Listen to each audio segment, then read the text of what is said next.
back.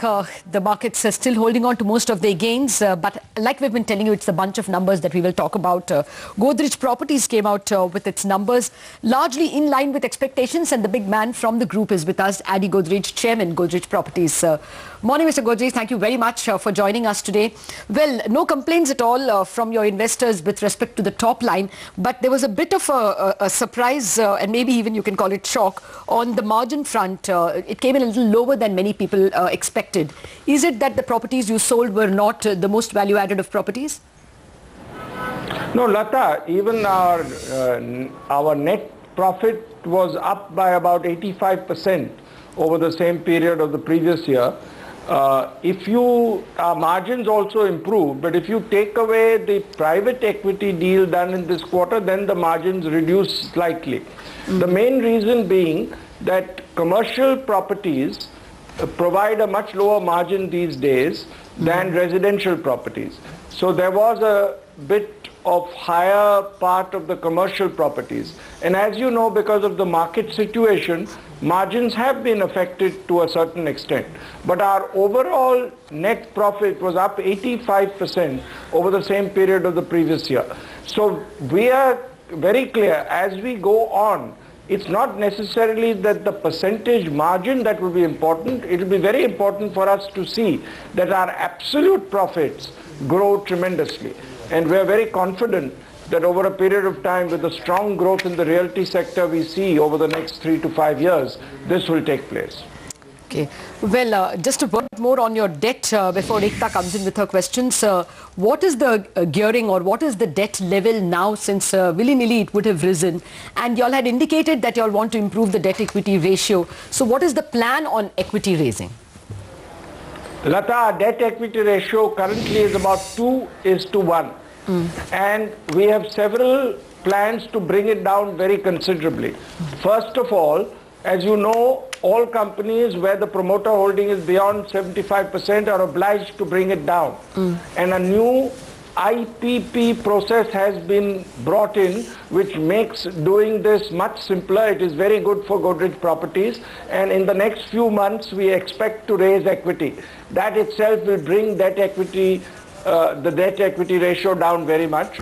We're also looking at private equity and other infusions in some of our SPVs, which will further help it.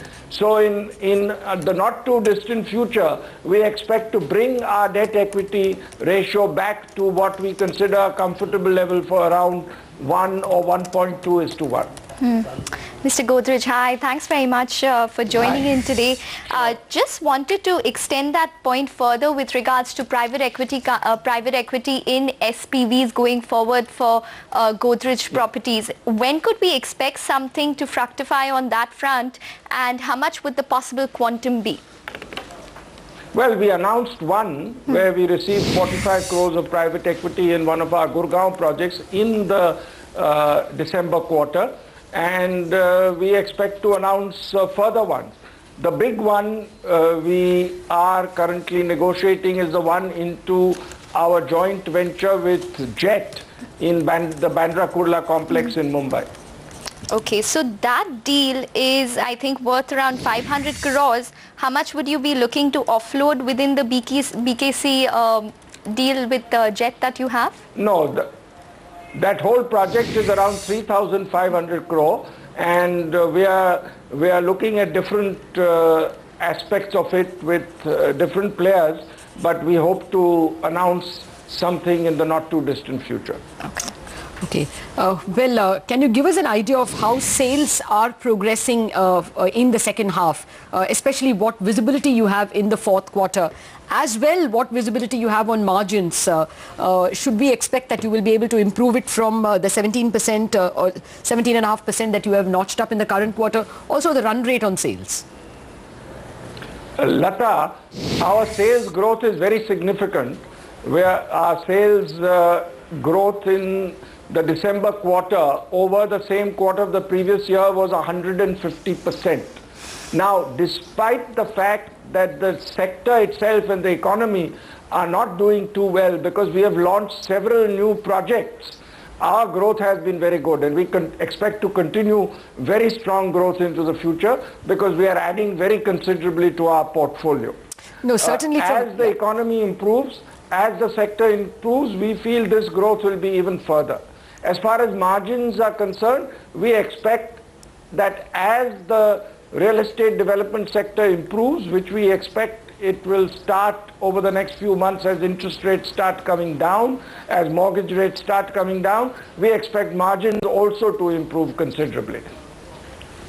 Okay, one final question. Your launches in Chembur, Hyderabad, Chennai, they've been pushed back a bit, we understand. When will they start?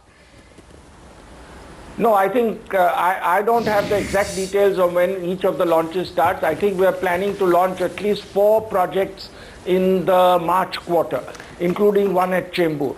And I think as you know, the regulatory permissions have been delayed over the past few months across the real estate sector.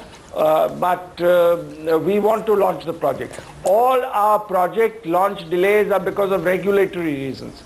Every time we have received the regulatory permission, we've launched the project and done well. Okay. So nothing is being withheld because of the market conditions. All right. It's entirely to do with regulatory reasons. Okay, Mr. Godrej, thank you very much for joining us with your numbers. And with that, we have to shift focus to Hero MotoCorp.